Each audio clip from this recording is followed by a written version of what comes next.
All right, so let's talk about 2.2. 2.2 is all about trig functions of non-acute angles. So in 2.1 we talked about trig functions for acute angles, right? We can use the same information about the trig function values for acute angles to find the trig function values of non-acute angles. And the way that we do that is we use a concept called the reference angle. So a reference angle for an angle theta, we'll use the notation theta prime to denote that. It's the acute angle made by the terminal side of theta and the x-axis. Okay, and so here we have 4 different cases, right?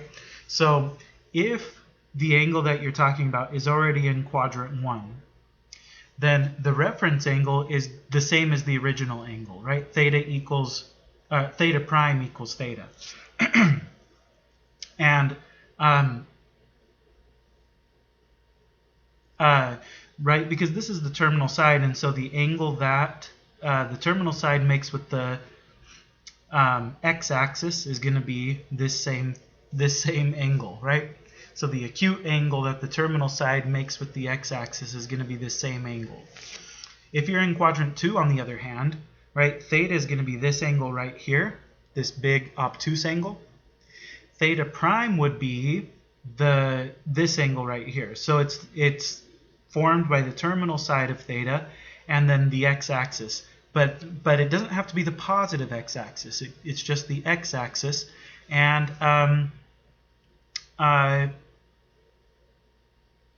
yeah. So the reference angle theta prime is formed by the terminal side of theta and the x-axis, and the angle has to be acute, right? So this would be theta prime.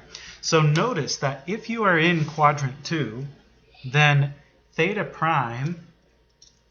So notice here that theta prime is going to be, well, 180 degrees would get us all the way from here to here, but theta of those degrees are already taken up. So theta prime would be 180 minus theta, right? 180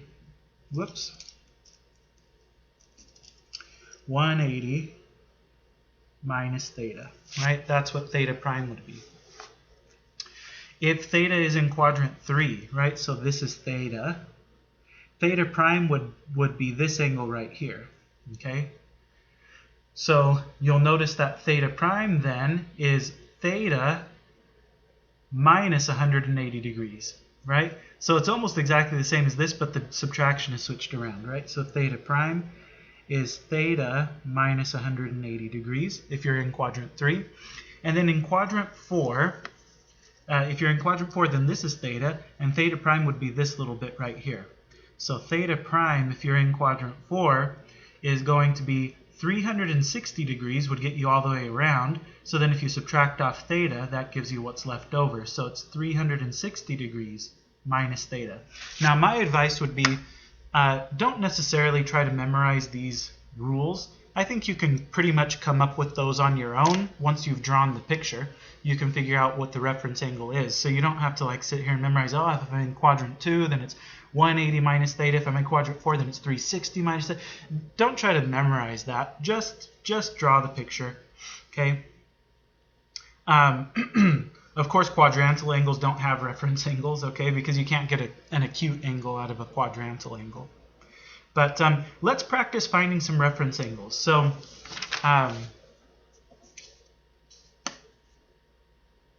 so here we go. So let's find the reference angle.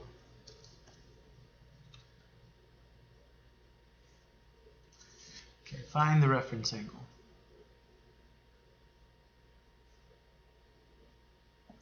And let's do this for 117 degrees. So here's how I would approach this, right? So I would say 117 degrees. Now that's more than 90 degrees, but less than 180 degrees. So I'm here in quadrant 2, right? So there's theta. It's 117 degrees. So theta prime is obviously going to be this angle right here, right? This is theta prime. And so theta prime is going to be, well, it's 180 degrees minus 117 degrees. right?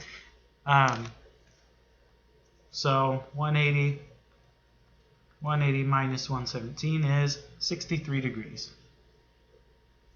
So there you go. There's your reference angle, right? So this is your reference angle theta prime.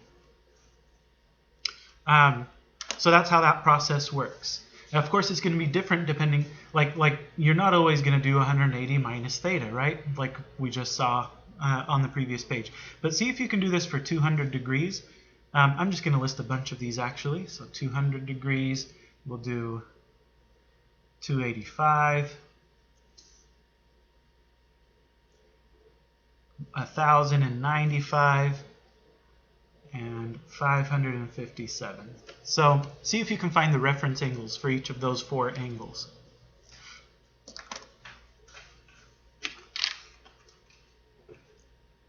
Okay, here's my solution. 200 degrees, that's more than 180, but less than 270, so it's here. All right, so there's theta. So that means this is theta prime. Theta prime must be theta minus 180, so 200 minus 180, so 20 degrees, right? For part C. 285. Now that's more than 270. More than 270, obviously less than 360, so there's theta. And this would be theta prime. So theta prime in this case is obviously 360 degrees minus 285.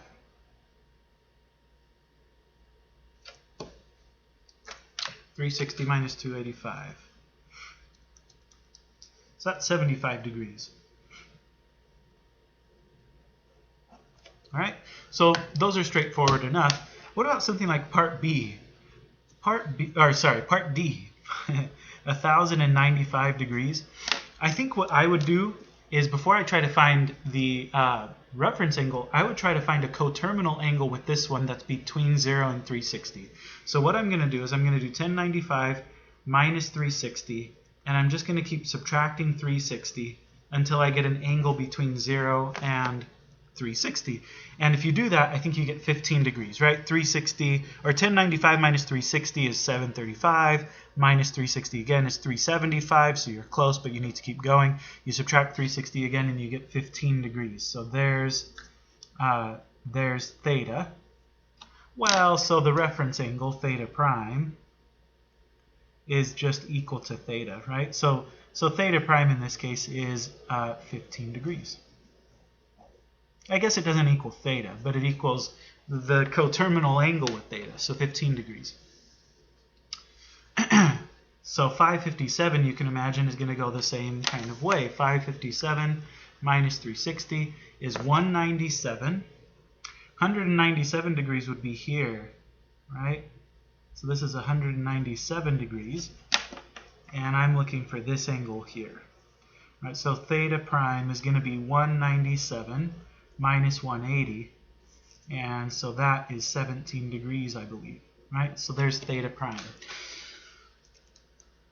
Okay, so hopefully you're okay with how we go about finding reference angles. Now, here's why we're interested in this, because it turns out that the trig function values for theta are either the same as the trig function values for theta prime. So the trig function values for an angle are the same as the trig function values for its reference angle, or they're off by a sign, right? So that you could be off by a sign, right? Because theta prime is always an acute angle, so you're always going to get positive values. But you might be in like quadrant 2 or something where cosine is negative, right?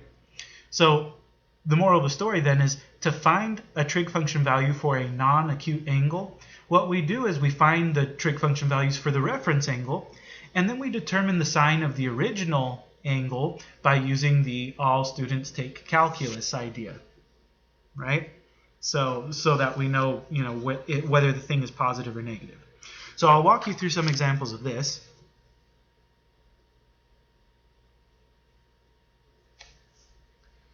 So let's find the 6 trig function values. I really need to just start abbreviating that TFV, trig function values.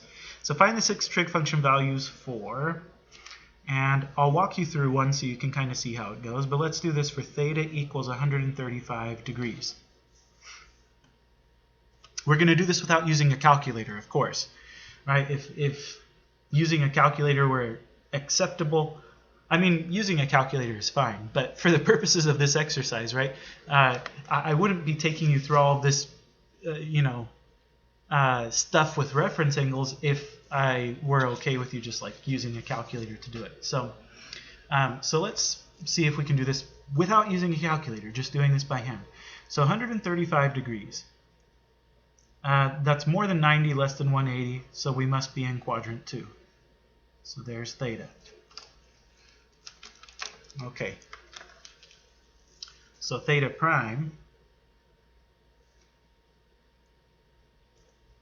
would be 180 minus 135, which comes out to 45 degrees. Well, that just so happens to be a special angle that we talked about in the previous, was it the previous section? Yeah, I think it was the previous section where we talked about these special angles. So that's cool, right? So we know that, for example, sine of 135 is the same as sine of 45, except you might be off by a sign. Well, if you're in quadrant 2, sine is going to be positive, right? So we know that we're going to get a positive value, and the value itself is going to be equal to sine of 45 degrees. Sine of 45 degrees is root 2 over 2. Okay? Cosine of 45 degrees is also root 2 over 2.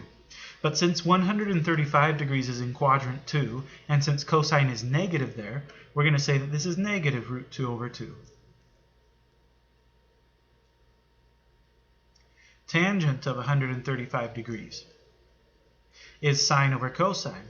Root 2 over 2 divided by negative root 2 over 2 is going to be negative 1. And then we can do the reciprocals, right? Cosecant of 135 degrees is going to be 2 over root 2, or if you rationalize it, you're just going to get root 2. Secant of 135 degrees is going to be negative 2 over root 2, or if you rationalize it, it'll be negative square root of 2. And cotangent of 135 degrees is going to be 1 over negative 1, which is just negative 1. So there you go. Right? That's how that works. So let's see if we can do the same thing now for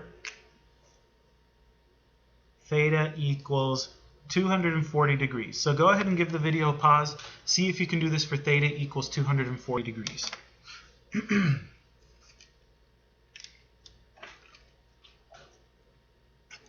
Okay, here's my solution. I'm running out of space on this page, so I'm going to kind of squeeze it in here. And my solution is this. So 240 degrees is less than 270, more than 180. I'm here in quadrant 3, right? So there's theta. That means that theta prime must be 240 minus 180, right? Because theta prime is this angle right here. How much is that? That's 60 degrees, right? That's 60 degrees. Okay, all right, 60 degrees. Well, so sine of 240 degrees then is going to be the same as sine of 60 degrees, except that in quadrant 3 sine is negative. So it's going to be whatever sine of 60 degrees is, except that it's going to be negative. So this is where you have to memorize, right? This is where you have to remember, wait, what was sine of 60 degrees? So sine of 60 degrees should be root 3 over 2. Therefore, sine of 240 degrees is negative root 3 over 2. Okay? Cosine of 240 degrees is going to be the same as cosine of 60 degrees, except that in quadrant 3, cosine is negative. Okay? Cosine of 60 degrees is 1/2. And so therefore, cosine of 240 degrees is negative 1/2. And I'm not going to finish it, partly because I'm running out of room, but partly because once you get sine and cosine, you get everything else for free, right? Tangent is just sine over cosine, right? Cosecant is just 1 over sine, secant is 1 over cosine, cotangent is 1 over tangent, so, or cosine over sine if you like. So that's how that works. Let me give you another example.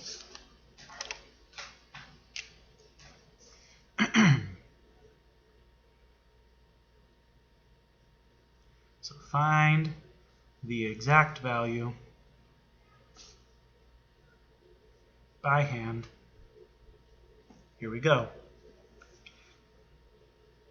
So see if you can find cosine of 750 degrees. I'm going to give you 4 of these. So cosine 750, sine 225, tangent 585, and sine of negative 210. Okay, so see if you can find the exact value of each of those. Go ahead and give the video a pause. Okay, so here's my solution. So for 750, to find the reference angle, first of all, I need to get 750. I need to get a coterminal angle that's somewhere between 0 and 360. So if I subtract 360 twice, I end up at 30 degrees. So that means that cosine of 750 is the same thing as cosine of 30 degrees. Okay, because that's the reference angle. Cosine of 30 degrees, I believe, is root 3 over 2. Okay, let's do sine of 225. 225 is already between 0 and 360, but I need the reference angle, so I'm going to draw a quick sketch over here. 225, I think, puts me in quadrant 3. So there's theta.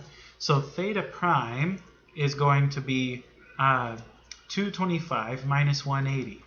So that's 45. Okay, but because I'm in quadrant 3, this is going to be negative, right? So this is negative sine of 45 degrees. Sine of 45 degrees is root 2 over 2. And so therefore, sine of 225 degrees is negative root 2 over 2. Tangent 585. Let's see, 585 minus 360 is 225. Oh, and I just did 225 in part B. So I know that this is equal to tangent of 225 degrees.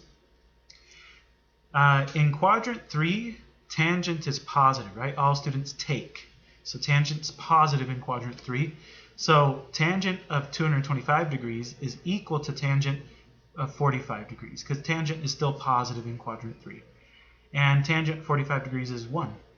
So that's that one. Finally, part D, we have sine of negative 210. Negative 210, I'm going to add 360, and you get 150, right? So sine of negative 210 is the same as sine of 150. Now, what's the reference angle there? 150 is less than 180. So there's theta, so there's our reference angle. It's going to be 30 degrees, right? 180 degrees minus 150 degrees is 30 degrees. Now sine, in quadrant 2, sine is positive. So, so this is exactly equal to sine of 30 degrees. And what's sine of 30 degrees? 1/2, right? Sine of 30 degrees is 1/2. Okay, so that's how those things work. Here's another one.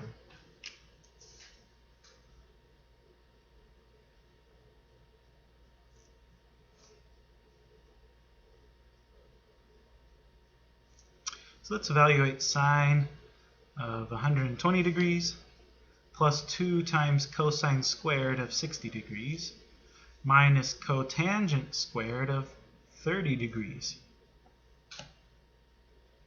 Okay, go ahead and give the video a pause, see if you can figure that one out.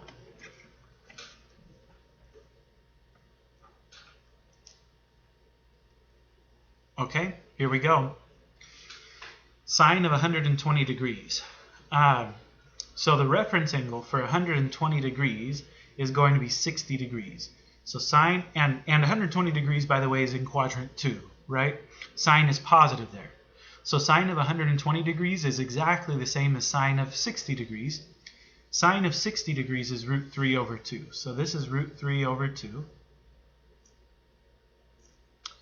Cosine of 60 degrees is 1/2. So this is 2 times 1/2 squared. And then cotangent of 30 degrees. I always have to think about the cotangent thing. Cotangent, well, let's see.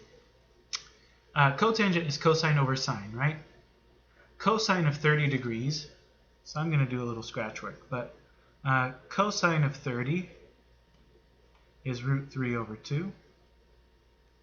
Sine of 30 is 1/2.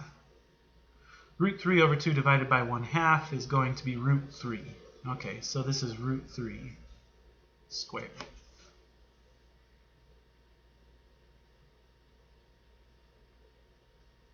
Very good.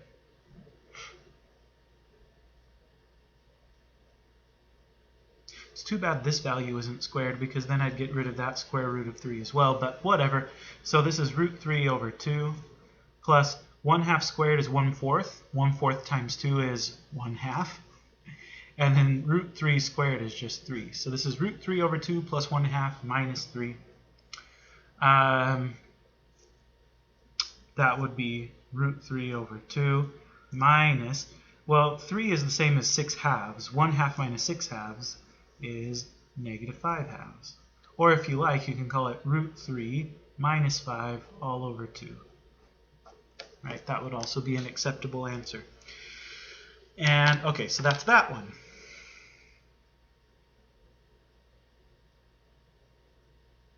Okay, let me give you one more. I'm going to see if I can squeeze this one into another piece of scratch paper. Okay, so one more. So example 5. Let's see if we can find all possible values of theta. So find all possible values of theta if theta is in the interval from 0 degrees to 360 degrees, not including the 0, not including 360, and if sine theta is equal to negative root 3 over 2. Okay, challenge accepted. Go ahead and give the video a pause. Here, you're going to be working backwards, right? You're going to be working backwards. You need to find the value of theta such that sine theta is negative root 3 over 2. So give the video a pause and see if you can do that. Okay, now here's my solution. First of all, since sine theta is a negative value, that tells me that theta is in quadrant 3 or quadrant 4. I think we're going to have a solution in both quadrant 3 and quadrant 4. Okay. Moreover, I know that the reference angle needs to be a reference angle such that sine of that reference angle is root 3 over 2. In other words, I know that sine of theta prime has to be positive root 3 over 2. And so that tells me what theta prime must be, right? If sine of theta prime is root 3 over 2, then theta prime must be 60 degrees.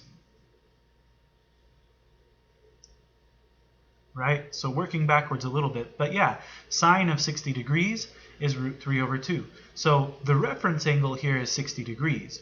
But now the angle itself is an angle in quadrant. So one solution is in quadrant 3, and the other one is in quadrant 4, because that's where sine is negative, right? So in quadrant 3 we have this picture. We have a reference angle of 60 degrees, but we're being asked, what is this thing, right? Well, obviously it's going to be 180 degrees plus 60 more, right? So theta is 180 plus 60, which is 240. So one solution is theta equals 240. In quadrant 4, we have this situation, right? The reference angle here is 60 degrees. We're being asked for that angle theta. So this angle is going to be 360 degrees minus 60, right? So we get theta equals 300 degrees. That's the other possibility. Both of those values, right? Sine of 240 is negative root 3 over 2, and sine of 300 is also negative root 3 over 2. So both of these values will work, and that's our solution to example 5. So that's all I have to say about this section. Okay, we'll see you in the next one.